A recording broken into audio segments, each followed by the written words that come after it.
Baik, selamat sore untuk rekan-rekan semua. Hari ini kita akan membahas tentang plan dari pendidikan Pancasila, di mana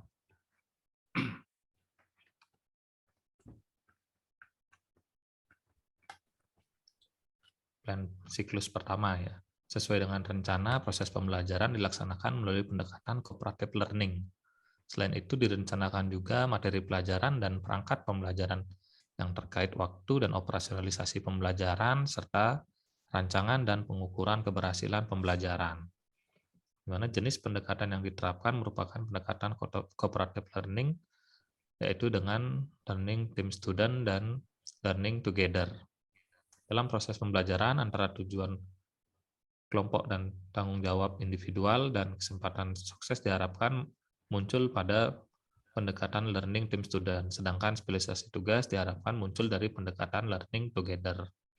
Materi yang akan dibahas adalah makna dari sila-sila Pancasila dengan dosen model Gusti Bagus Agung Sumatmaja SMH, di mana evaluasi dilakukan pada proses dalam pembelajaran dan diskusi. Berdasarkan pada plan, maka didapatkan skenario pembelajaran makna sila-sila Pancasila sebagai berikut.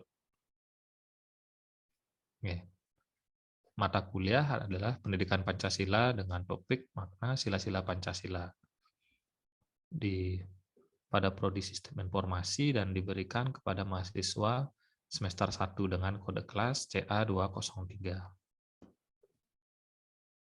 Persoalan yang pertama dapat kita lihat apa makna dari sila-sila Pancasila.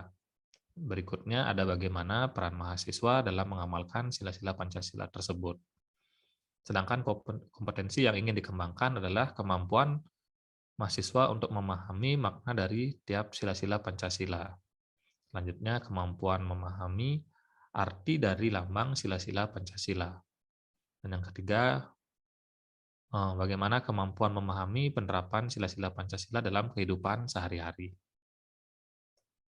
Materi pembelajaran yang pertama adalah pengertian sila-sila Pancasila, selanjutnya ada lambang sila Pancasila, lanjutkan dengan makna Garuda Pancasila, serta makna semboyan Bhinneka Tunggal Ika dan perbedaan ideologi Pancasila, liberalisme, dan komunisme. Selanjutnya, skenario pembelajaran. Pertama, apa makna sila-sila Pancasila? Kegiatan ini di mana untuk mengajak mahasiswa membaca bersama-sama sebuah contoh dari makna sila-sila tersebut. Mahasiswa juga diajak untuk mengingat apa makna dari sila-sila Pancasila yang pernah mereka kenal sejak duduk di bangku sekolah. Selanjutnya, persoalan yang berikutnya ada bagaimana makna dari Garuda Pancasila. Di sini mahasiswa diajak untuk membaca bersama apakah makna Garuda Pancasila yang telah dibaca atau pernah dibaca. Persoalan yang terakhir, bagaimana perbedaan ideologi Pancasila, liberalisme, dan komunisme. Mahasiswa diajak untuk membuat bagaimana perbedaan ideologi tersebut antara Pancasila, liberalisme, komunisme. Setelah itu didiskusikan dalam pembuatan sebuah karya tulis ilmiah.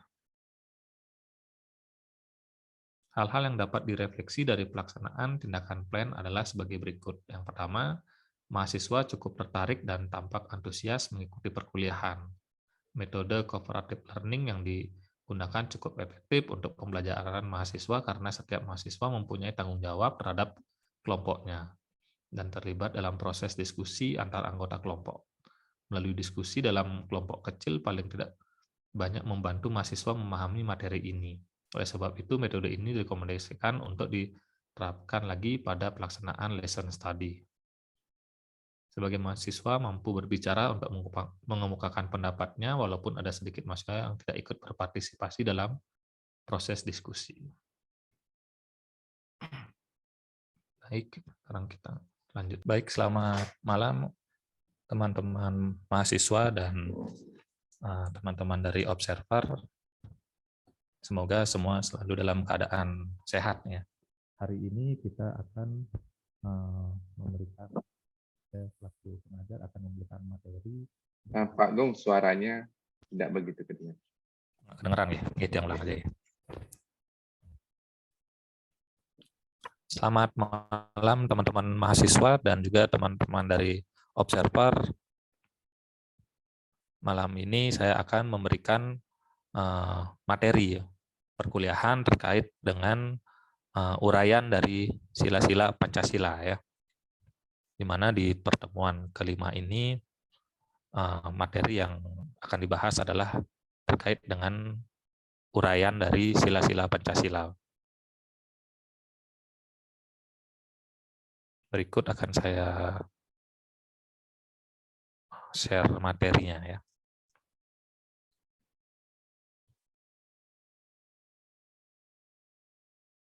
Sudah terlihat nih. Baik, yang pertama adalah sila pertama itu adalah ketuhanan yang Maha Esa ya. Di mana sila ketuhanan yang Maha Esa ini dilambangkan dengan lambang bintang emas ya.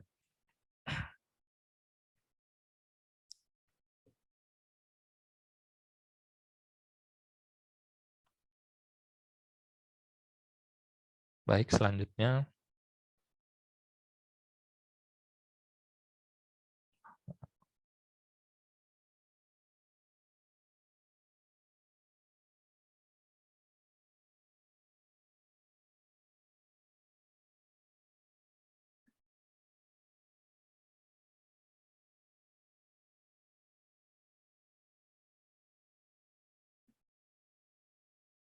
mohon maaf ada sedikit gangguan.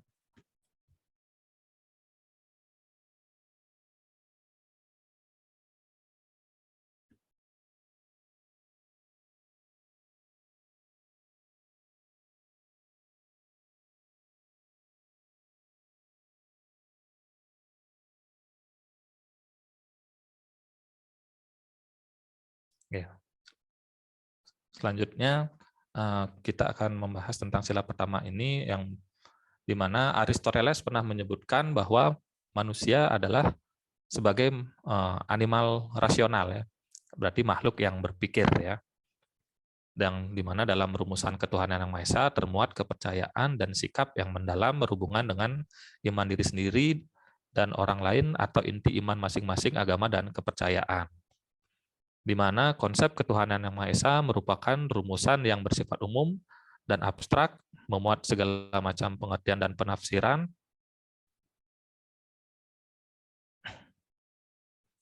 sesuai dengan agama dan kepercayaan masing-masing umat dan penganut kepercayaan.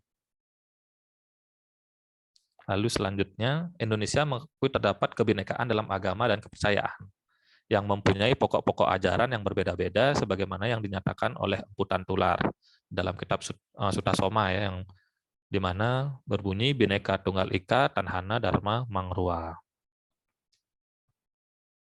Selanjutnya, ketuhanan yang Maha Esa diartikan meliputi seluruh kehidupan kebatinan manusia, segala bentuk agama dan kepercayaan dibulatkan menjadi satu dan ditujukan kepada suatu bentuk kepercayaan kepada Tuhan yang Maha Esa tersebut. Berikut ada pasal-pasal di UUD 45 yang berkaitan dengan sila pertama Pancasila tersebut. Yang pertama ada pasal 29 ayat 1 di mana menyebutkan negara berdasar atas ketuhanan yang Maha Esa. Di mana maksud dari bunyi pasal ini adalah bahwa di dalam mengambil ke suatu kebijakan ya, penguasa atau pemerintah selalu mendasarkan atas asas ketuhanan ya. Jadi di dalam mengambil keputusan maupun kebijakan selalu berpedoman kepada asas ketuhanan ya. Yang selanjutnya ada pasal 29 ayat 2 yang berbunyi negara menjamin kemerdekaan tiap penduduk untuk memeluk agamanya masing-masing dan beribadat menurut agama dan kepercayaan. Jadi di sini tidak ada seorang atau sekelompok orang ataupun organisasi-organisasi masyarakat yang boleh memaksakan atau memaksa seseorang untuk memeluk suatu agama yang mereka percayai ya, seperti itu.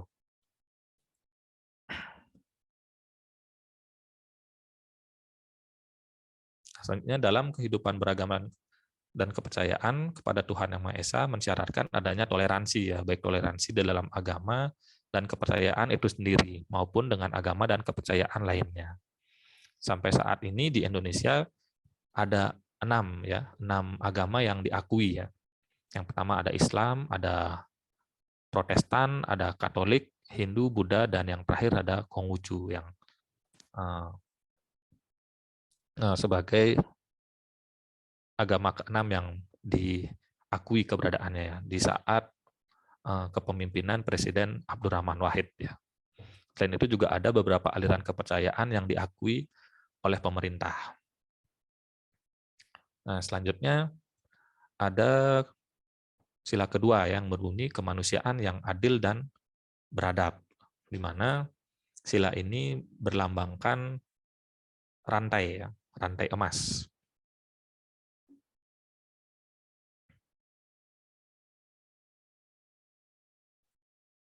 Nah, selanjutnya René Descartes atau seorang tokoh filsafat modern Prancis berkata, ragukanlah segalanya ya.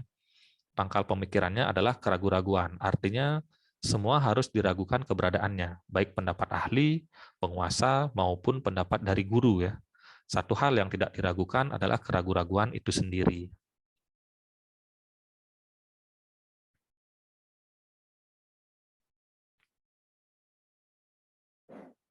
Selanjutnya menurut Plato bahwa jiwa adalah intisari dari kepribadian ya. Fungsi jiwa ada 3, yaitu fungsi rasional, keberanian, dan keinginan. Ketiga fungsi ini masing-masing berhubungan dengan keutamaan tertentu. Fungsi rasional terkait dengan keutamaan kearifan, fungsi keberanian terkait ketabahan atau ketahanan, dan fungsi keinginan mempunyai pengendalian diri sebagai keutamaan yang khusus.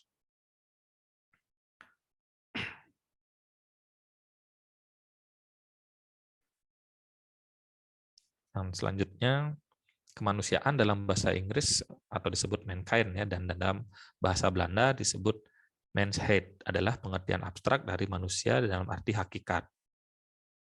Sedangkan kemanusiaan dalam bahasa Inggris itu humanity, dan dalam bahasa Belanda disebut menselijkheid, adalah jiwa yang merasakan bahwa antara manusia yang satu dan yang lain mempunyai hubungan dan adanya kehendak untuk mengangkat dan membedakan harkat dan martabat manusia lebih tinggi dari makhluk lain.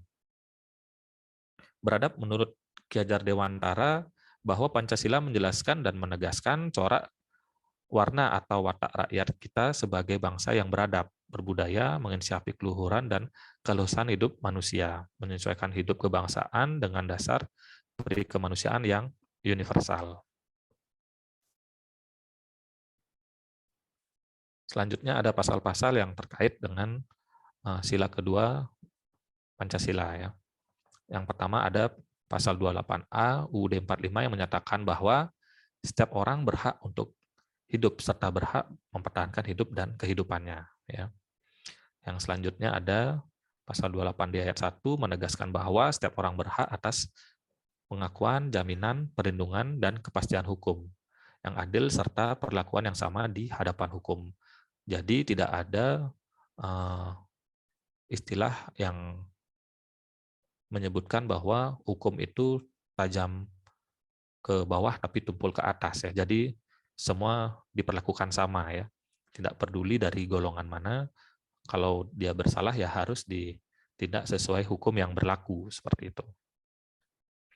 Selanjutnya setiap orang berhak atas kebebasan berserikat, berkumpul dan mengeluarkan pendapat ya.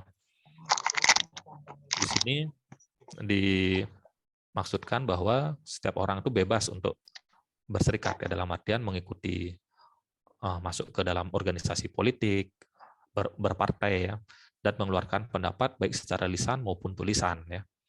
Seperti berpendapat secara lisan itu ya dengan demonstrasi ya. Seperti itu. Selanjutnya, setiap orang berhak untuk bebas dari penyiksaan atau perlakuan yang merendahkan derajat martabat manusia dan berhak memperoleh suaka politik dari negara lain. Dan selanjutnya, agar norma hukum dapat dijalankan dengan efektif, maka para penegak hukum, yaitu ada 4 ya. Yang pertama ada hakim, kemudian jaksa, polisi, dan pengacara. Harus memiliki 3N, ya, di mana 3N itu adalah nalar, ya, yaitu mampu memilah dan membedakan mana yang benar atau salah. Ya.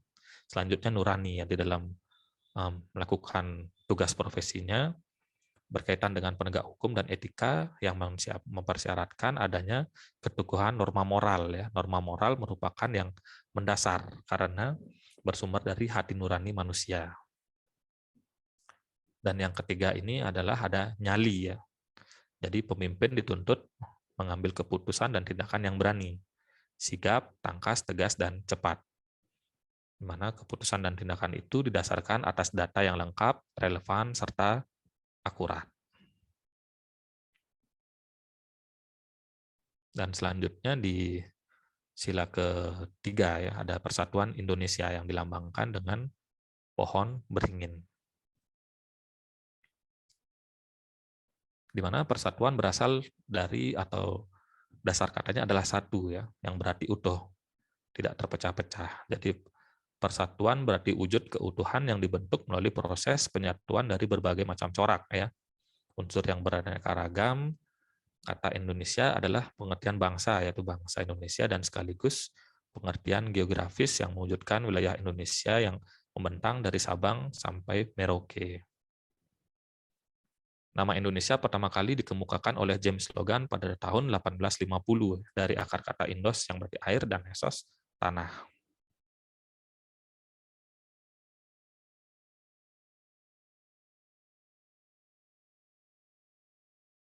Dan selanjutnya proses menuju persatuan Indonesia berlangsung dalam waktu yang cukup lama ya, di mana ini disebabkan adanya tantangan dari dalam kelompok atau masyarakat serta datangnya penjajah ya. Jadi dalam negara Indonesia juga ada pertentangan ya, dan juga bukan hanya dari penjajahan dari bangsa asing.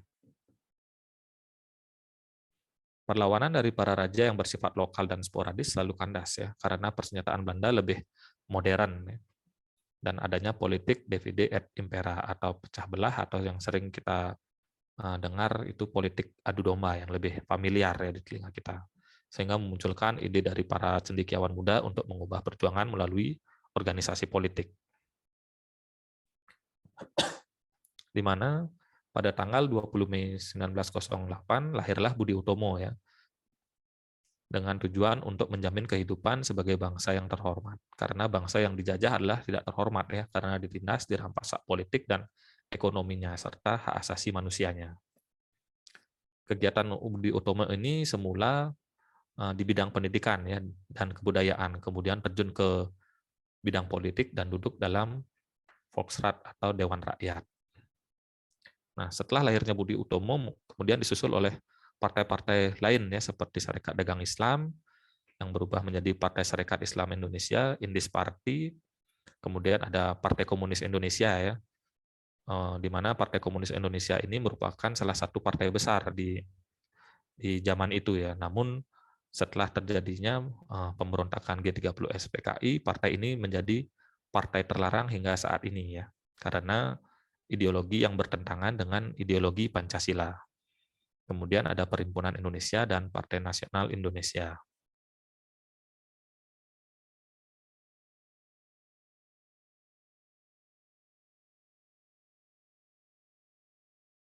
Proses pencapaian persatuan Indonesia didukung oleh faktor-faktor sebagai berikut ya, ada Bhinneka Tunggal Ika, nasionalisme, dan pengalaman perjuangan kemerdekaan, serta wawasan Nusantara. Baik, mungkin dari ketiga sila ini mungkin ada yang mau teman-teman mahasiswa tanyakan atau diskusikan, saya persilakan.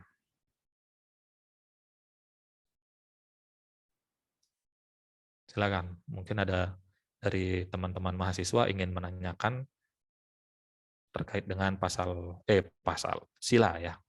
Sila 1, 2, dan 3 dulu ya.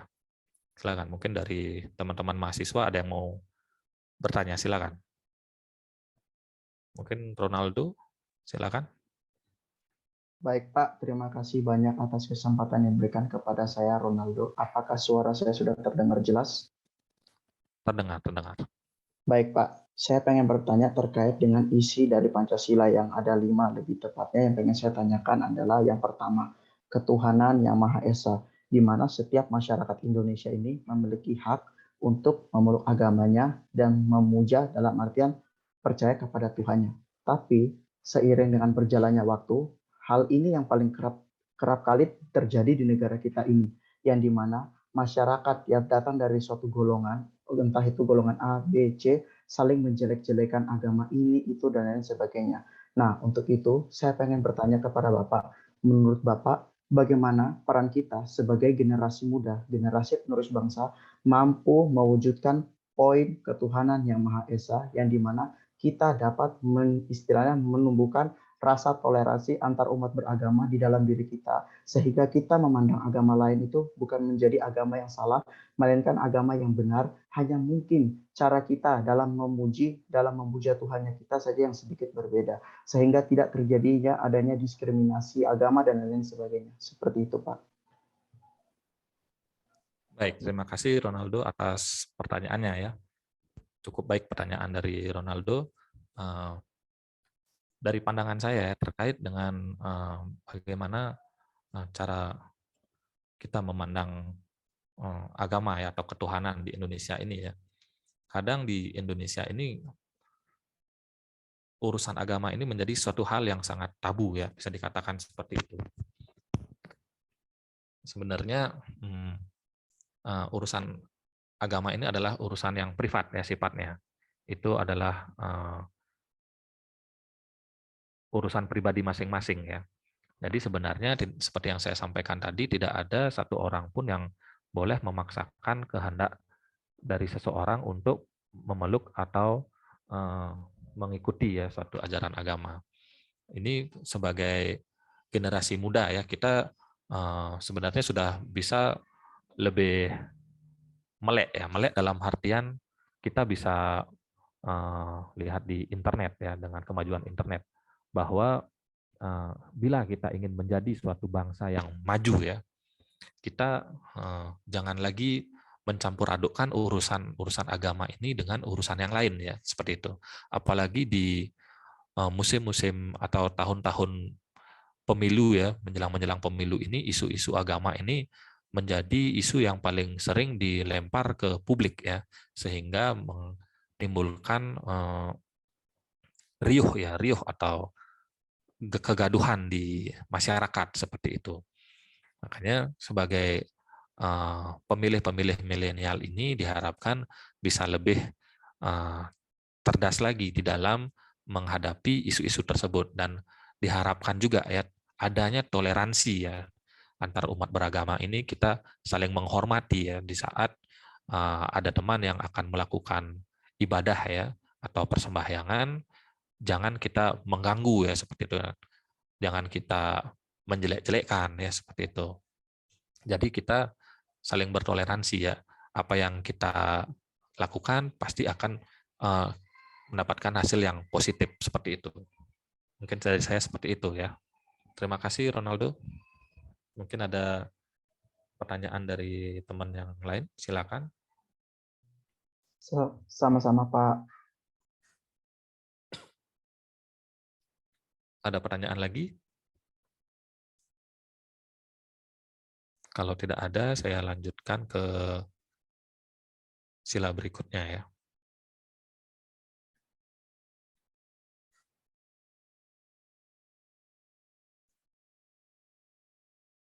Baik, yang berikutnya ada sila keempat ya. Kerakyatan yang dipimpin oleh hikmat kebijaksanaan dalam permusyawaratan dan perwakilan ya. Di mana sila ini dilambangkan dengan kepala banteng ya. Nah, sila keempat ini sering juga disebut sebagai sila demokrasi ya. Kata demokrasi berasal dari bahasa Yunani yaitu demos yang artinya rakyat, dan kratein atau memerintah ya, atau pemerintah. Jadi demokrasi dapat diartikan sebagai cara memerintah negara oleh rakyat ya. Dalam masyarakat adat Indonesia, roda organisasi dijalankan dengan nasihat atau bantuan semua penduduk yang dianggap sudah tua atau dewasa ya, dalam menghadapi segala keperluan dan pengambilan keputusan yang dilakukan melalui permusyawaratan. Dalam masyarakat adat telah lama terdapat demokrasi ya. Demokrasi ini disebut demokrasi asli oleh Muhammad Hatta, disebut demokrasi kolektif dan inti dari demokrasi ini adalah musyawarah dan mufakat, ya. Sedangkan oleh Nontonegoro disebut demokrasi kekeluargaan, ya. Sampai saat ini juga mungkin di bidang hukum, ya, demokrasi kekeluargaan ini sudah mulai dilaksanakan, ya. Salah satunya ada yang bernama restoratif justice, ya, di mana penyelesaian suatu tindak pidana melalui cara kekeluargaan, ya. Seperti itu. Demokrasi sering diartikan secara sempit, ya, sebagai suatu sistem pemerintahan, dan dalam arti luas yaitu sebagai sistem pemerintahan juga mencakup adanya pengakuan hak asasi manusia atau persamaan akan hakikat manusia.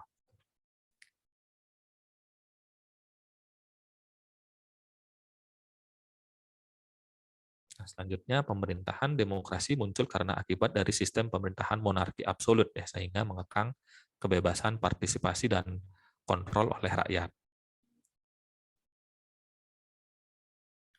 Perubahan sistem pemerintahan ini ada yang berlangsung secara evolusioner seperti di Inggris, ya, dan juga ada yang secara revolusioner seperti Prancis, Amerika Serikat, Rusia, maupun di Indonesia.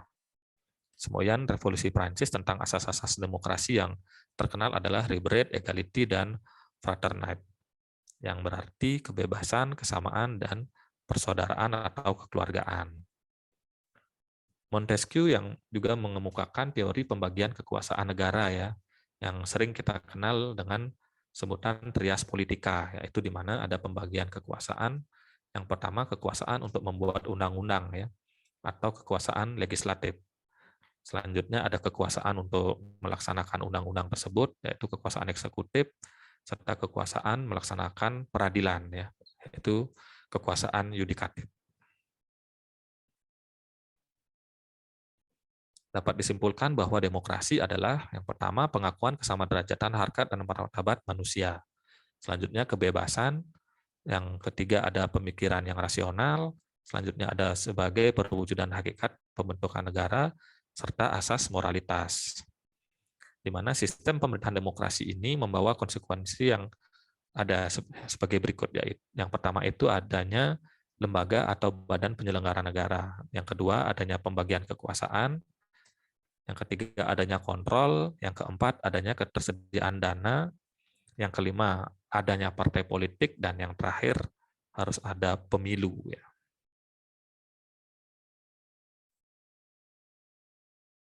Selanjutnya, kerakyatan berasal dari kata rakyat, yang berarti sekelompok manusia yang mendiami suatu wilayah tertentu. Kerakyatan berarti suatu prinsip yang mengakui bahwa kekuasaan tertinggi berada di tangan rakyat, ya. Secara filosofis, isi kerakyatan adalah kesesuaian dengan hakikat rakyat. Oleh karena rakyat yang dimaksud adalah jumlah keseluruhan orang Indonesia, maka hakikat orang Indonesia itu dapat dikembalikan kepada hakikat manusia tersebut. Adanya prinsip kerakyatan dan permusyawaratan atau perwakilan merupakan bukti bahwa negara kesatuan Republik Indonesia adalah suatu negara demokrasi, ya, di mana pelaksanaan demokrasi itu terkait dengan pemusyawaratan perwakilan, sehingga demokrasi yang dimaksud adalah demokrasi yang tidak langsung melalui sistem perwakilan, dan dalam sistem perwakilan dijalankan upaya mencapai keputusan secara musyawarah dan mufakat.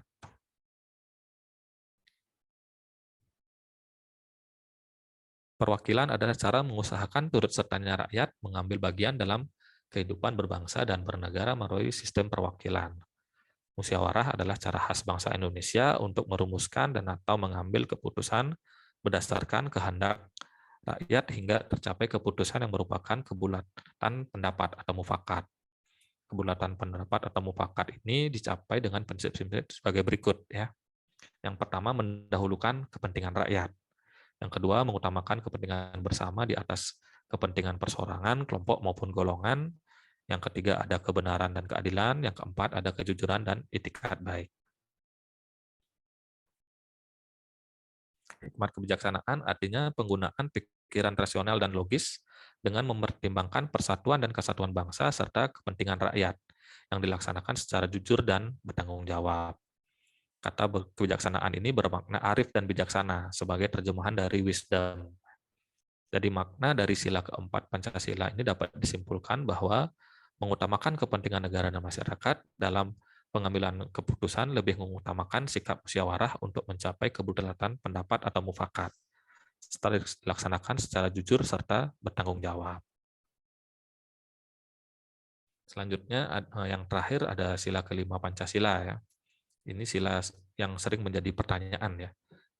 Keadilan sosial bagi seluruh rakyat Indonesia ya. Apakah keadilan ini sudah dapat dirasakan oleh seluruh rakyat Indonesia ya? Itu yang sering menjadi pertanyaan ya. Di mana sila ini dilambangkan dengan padi dan kapas ya.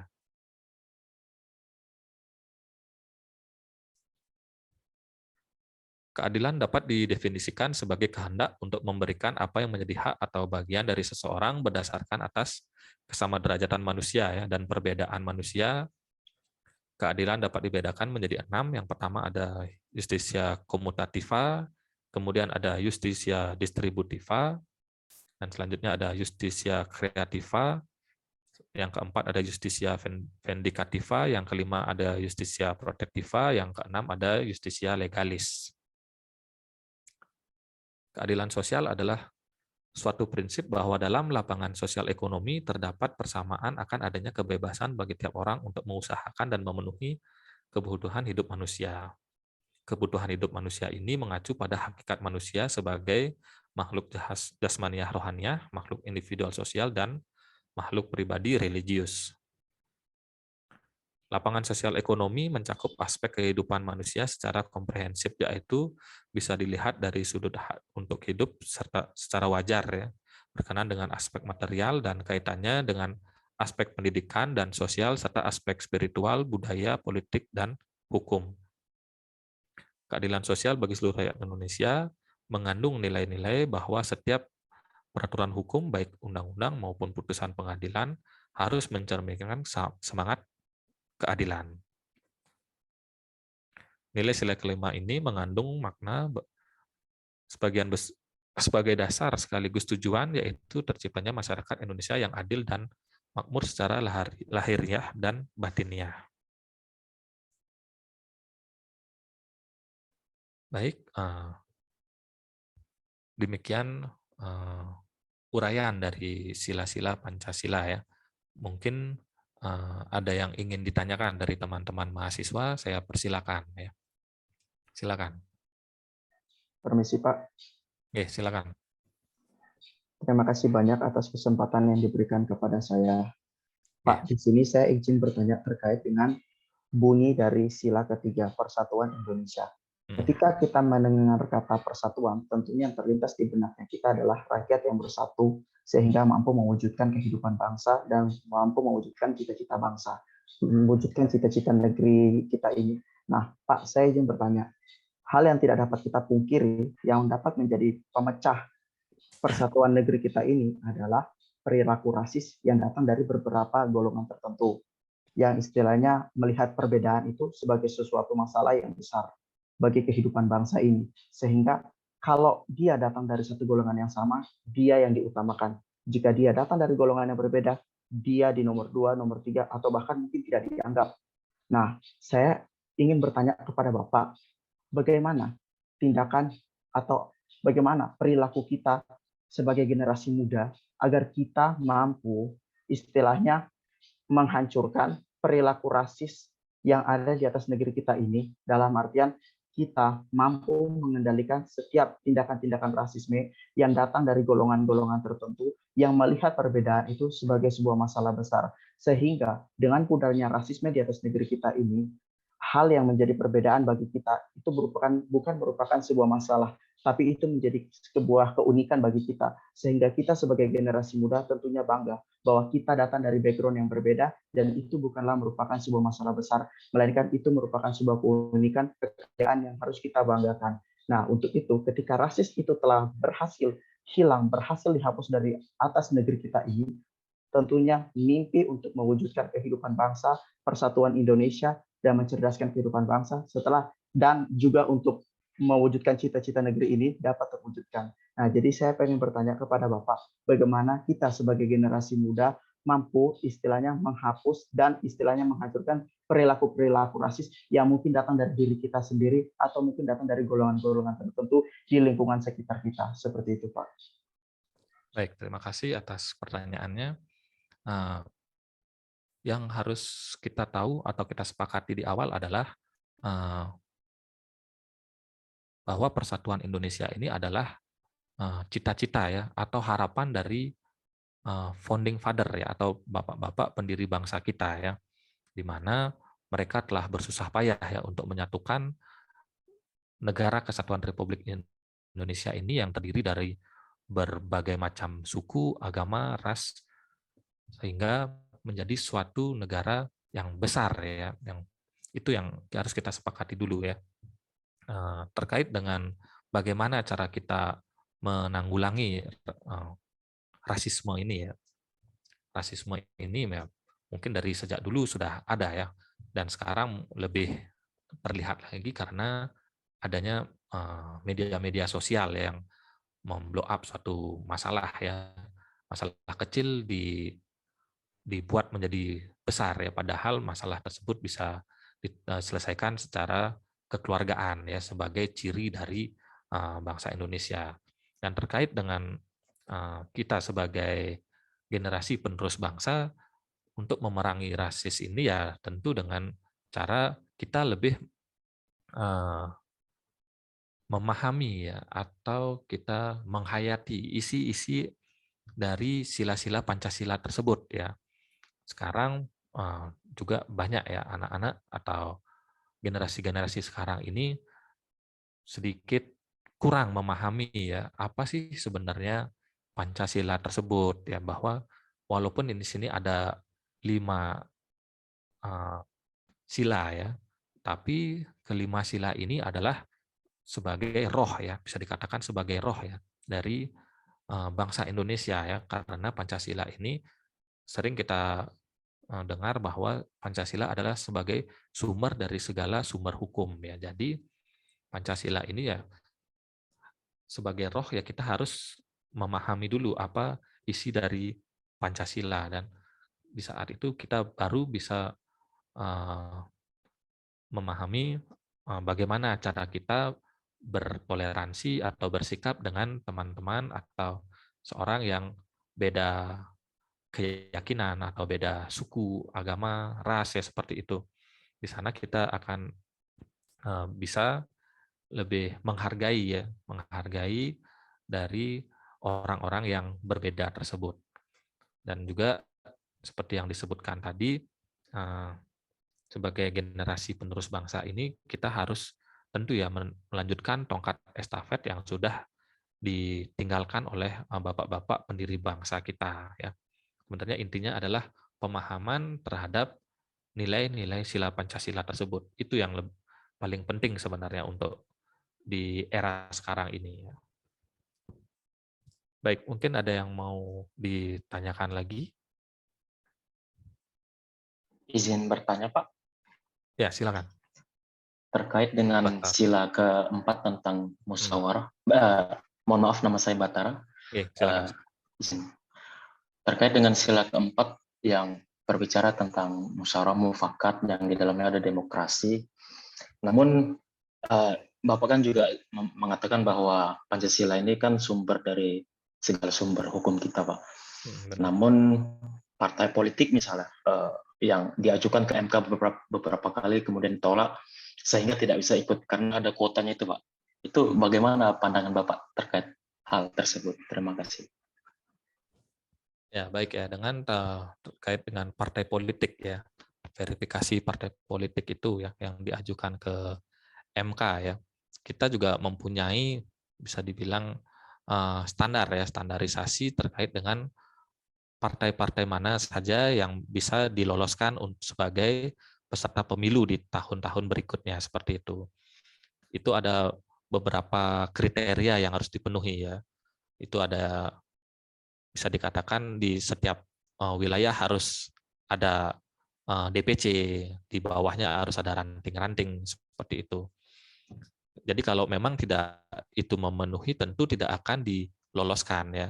Tapi kadang banyak yang beranggapan bahwa ketidaklolosan suatu partai ini kemungkinan ada ketakutan dari partai lain terhadap kemunculan dari partai ini seperti itu, sehingga tidak diloloskan saat verifikasi, sehingga di MK menumpuk ya pekerjaan dari hakim-hakim di Mahkamah Konstitusi untuk mengurus hal-hal terkait pemilu ya.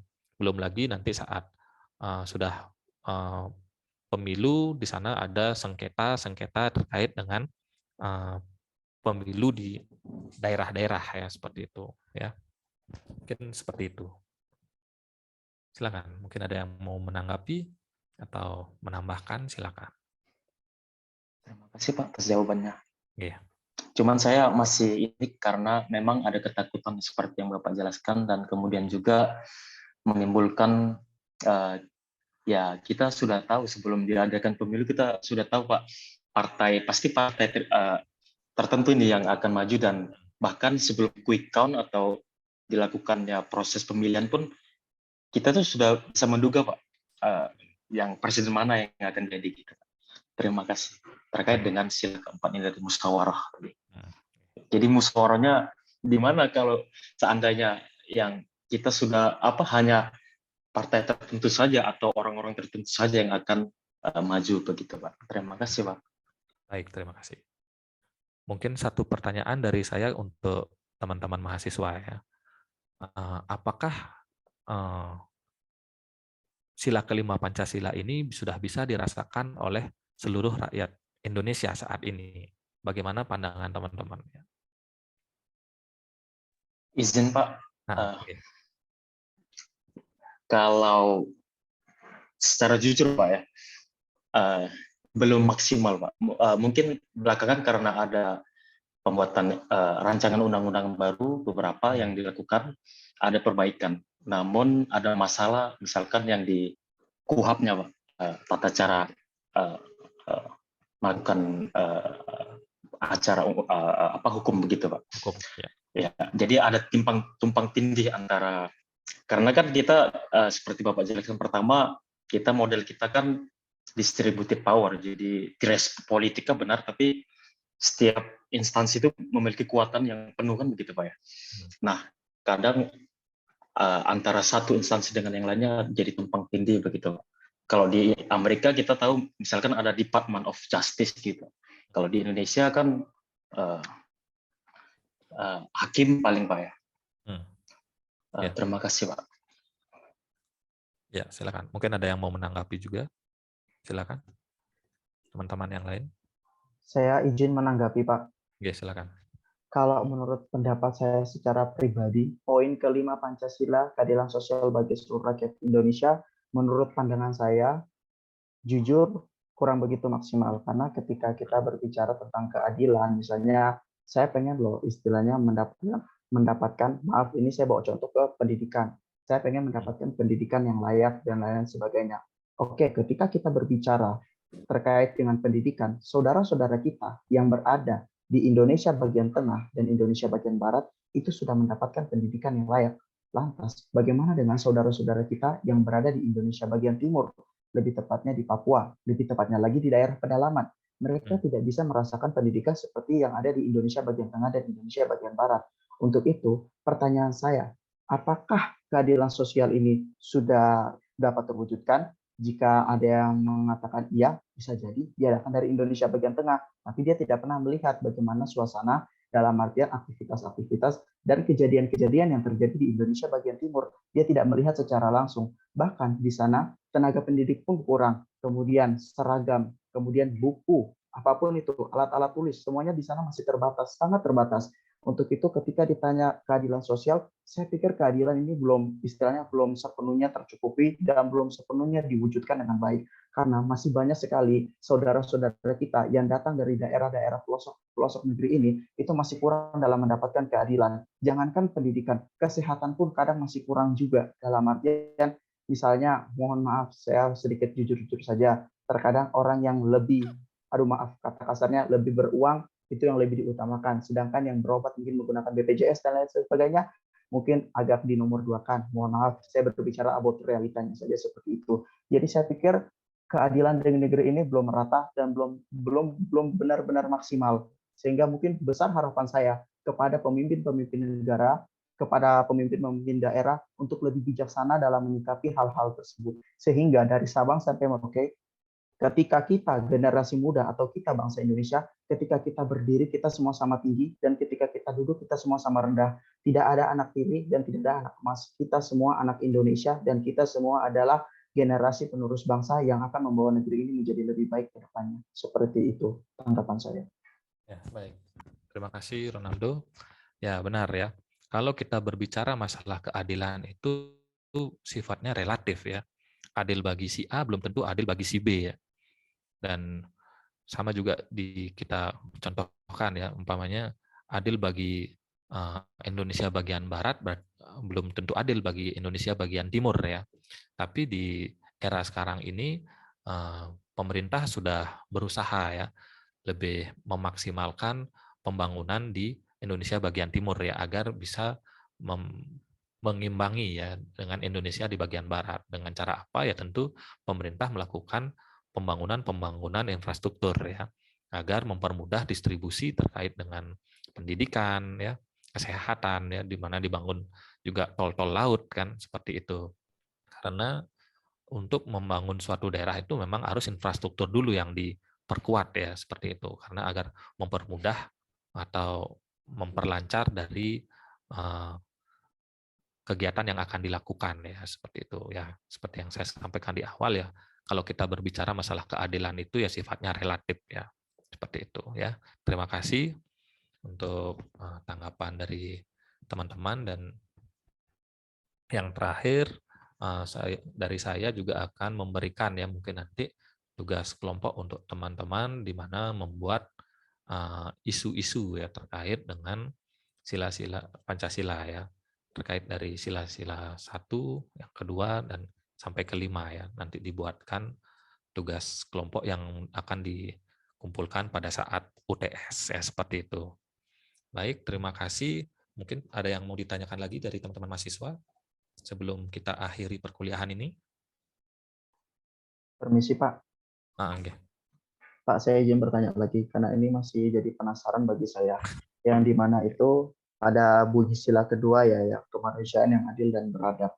Nah, dimana cara kita mewujudkan poin kemanusiaan yang adil dan beradab? Tentunya yaitu dengan cara kita melihat setiap manusia, entah itu dia datang dari Indonesia bagian tengah, barat, dan timur, itu sama di matanya kita. Kita melihat dia tuh memiliki derajat yang sama dengan kita, sehingga kita mampu memanusiakan dia, kita mampu mencintai dia seperti kita mencintai diri kita sendiri. Nah, tapi pada kesempatan kali ini saya ingin minta pendapat Bapak dan saya minta menurut pandangan Bapak bagaimana dengan tindakan-tindakan yang dilakukan oleh oknum-oknum tertentu, misalnya dari organisasi-organisasi tertentu yang terkadang main hakim sendiri terhadap main hakim sendiri terhadap masyarakat di suatu lingkungan. Misalnya tidak diselesaikan lewat jalur hukum, melainkan mereka istilahnya main hakim sendiri agar bisa menunjukkan bahwa saya ini yang lebih berkuasa dan lain sebagainya. Kamu harus tunduk pada saya.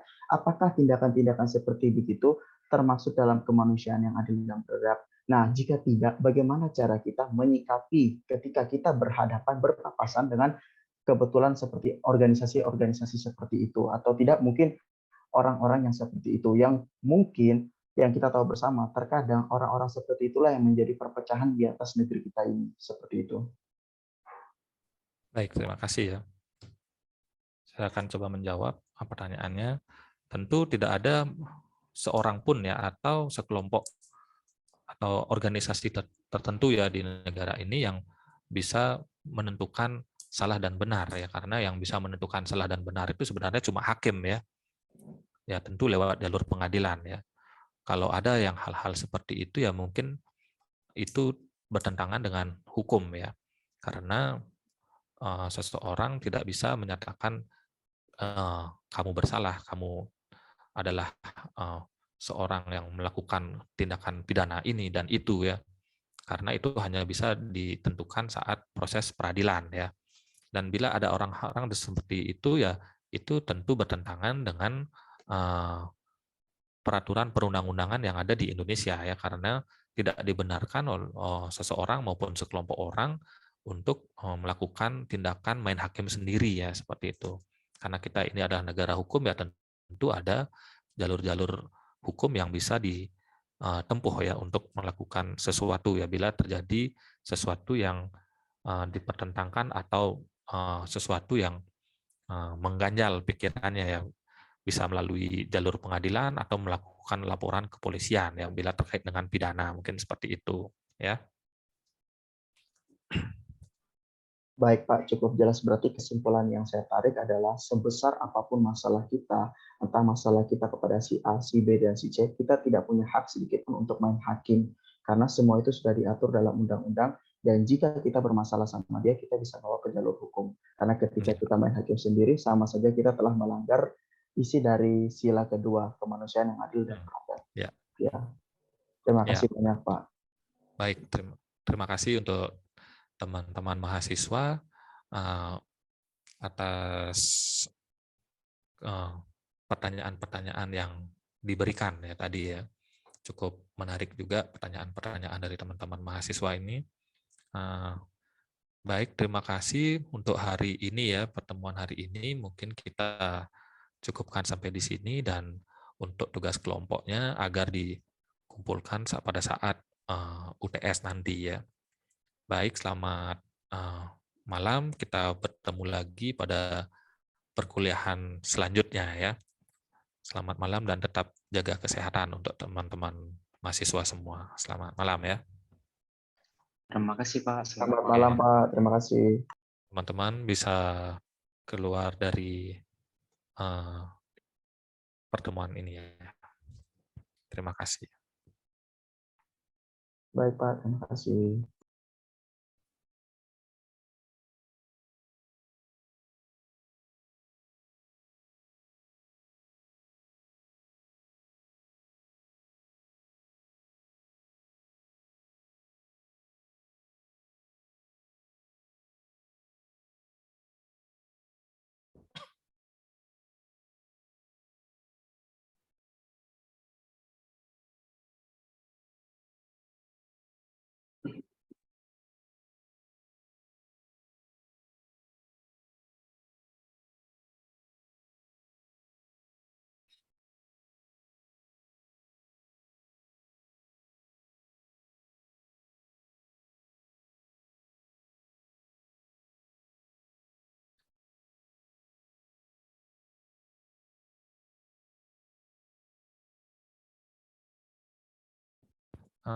Baik, teman-teman observer, mungkin ini sedikit terkait dengan C ya. Saya ingin menyampaikan bahwa hasil dari pembelajaran ya, yang pertama pembelajaran terkait dengan perkuliahan tentang uraian sila-sila Pancasila tersebut. Yang pertama itu bahwa mahasiswa memahami dan dapat menjelaskan makna dari sila-sila Pancasila ya. Selanjutnya yang kedua itu mahasiswa dapat memahami pengertian dari setiap lambang dari sila-sila Pancasila. Dan yang terakhir itu mahasiswa dapat memahami ya makna semboyan Bhinneka Tunggal Ika yang ada pada burung Garuda ya. Selanjutnya sedikit kata-kata mutiara ya. Pikiran itu seperti otot ya, semakin sering Anda latih ya akan semakin kuat dan semakin mampu berkembang. Baik, terima kasih kepada rekan-rekan observer.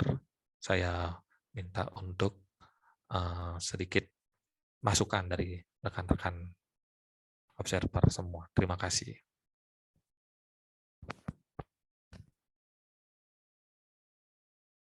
Oke, silakan mungkin dari Pak Gedi atau Pak Agung. Mohon izin Pak Agung Kusuma. Siap Pak Agung. Dari apa yang saya amati tadi, masalah dengan mahasiswa, karena di sana terdapat beberapa diskusi ya, pertanyaan dan masukan dari saya sebagai observer di sini. Dimohon dalam kegiatan diskusi diharapkan agar semua mahasiswa ya, atau bentuk kelompok ya, memiliki kontribusi di dalam proses pembelajaran, sehingga proses diskusi berlangsung lebih hidup dan menarik. Saya kira itu Pak Agung semua. Oke, terima kasih Pak Agung atas masukannya. Mungkin dari Pak Yudi atau Pak Gede. Baik, boleh menanggapi ya Pak Gong Kusuma. Oke, silakan Pak Yudi. Ya, untuk kegiatan pembelajarannya itu kelihatannya mahasiswa sudah proaktif ya dalam melaksanakan diskusi, bertanya gitu dan menanggapi. Mungkin kalau bisa memberikan masukan terkait dengan pembelajaran yang sudah dilakukan itu dalam memberikan materi mungkin ditambahkan ya contoh-contoh permasalahan yang memang sekarang ini sedang terjadi di masyarakat dan bisa diberikan lebih banyak lagi kepada mahasiswa. Kemudian juga analisa terkait dengan permasalahan-permasalahan tersebut mungkin bisa ditambahkan terhadap contoh-contoh itu sehingga mahasiswa terpancing untuk berusaha menganalisa, mendalami terkait dengan sila-sila Pancasila tersebut. Ya, baik. Mungkin Terima kasih, itu Pak. Pak Gong. Terima Ya. kasih. Ya, terima kasih Pak Yudi atas masukannya. Ya, Pak Gede mungkin antar masukan. Oke, baik. Selamat malam, Pak Agung. Malam Pak Gede. Oke, dan teman-teman observer yang lain. Jadi setelah saya amati tadi, proses perkuliahannya berjalan lancar, Pak. Mahasiswanya juga aktif sekali dalam diskusinya dan komentar-komentarnya bagus-bagus. Ya, komentarnya bagus-bagus. Cuman sebaiknya di slide Bapak itu bisa menampilkan video, Pak, ya, sejenis video atau gambar berkaitan dengan peristiwa-peristiwa yang sedang terjadi mungkin di negara kita di Indonesia, sehingga mahasiswa bisa mengamati langsung atau melihat langsung dan tidak hanya dalam bayangan mereka saja seperti ini, Pak Agung. Yes, Saya kira itu saja Pak Agung, yang lainnya sudah berjalan bagus. Terima kasih. Oke, baik. Terima kasih Pak Gede atas masukannya. Baik, dengan masukan dari observer semua, berakhir sudah juga sesi dari C ya. Terima kasih atas kesempatannya dan waktu yang telah teman-teman observer luangkan ya untuk perkuliahan hari ini. Selamat malam, tetap jaga kesehatan semua teman-teman. Terima kasih Pak Gong. Selamat malam. Selamat malam.